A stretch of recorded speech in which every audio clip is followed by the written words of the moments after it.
महर्षी धोंडू कर्वे ज्याचा दापोलीमध्ये तेही भारतरत्न, त्यांचा हा गाव, त्यांचा हा मतदारसंघ. साने गुरुजी ज्यांनी शिक्षकी पेशाला एका उत्तुंग शिखरावर नेऊन ठेवलं, त्यांचं हे गाव बाजूचं लाटवण. हे फक्त एका मतदारसंघातली माणसं सांगितली. आणि सगळ्यात महत्वाचं शेवटी ठेवलंय, पेशवाईचं नाक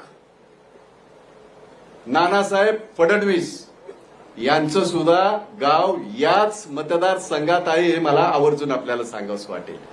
आणि या मतदारसंघाचं नेतृत्व पूर्वी रामदासबाई कदमांनी केलं, आता त्यांचे चिरंजीव या ठिकाणी योगेश कदम करत आहेत.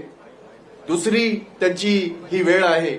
आणि अतिशय तरुण तडफदार असलेला हा आमचा खऱ्या अर्थाने नात्यात सुद्धा तो तसा पुतण्या मुलगाच लागतो.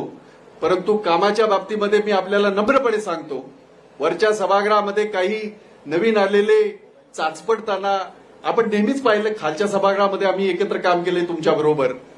परंतु या मुलाने विशेषतः कायदा सुव्यवस्था, रेव्हेन्यू आणि ह्या सगळ्या याची अतिशय सुंदरपणे त्यांनी उत्तरं दिली. आणि मला त्या गोष्टीचा खरोखरच मी ही गोष्ट पक्षविरहित सांगतोय. टाइम्स डिजिटलला लाईक करा, शेअर करा, सबस्क्राईब करा आणि बेल आयकॉन दाबायला विसरू नका. Times digital.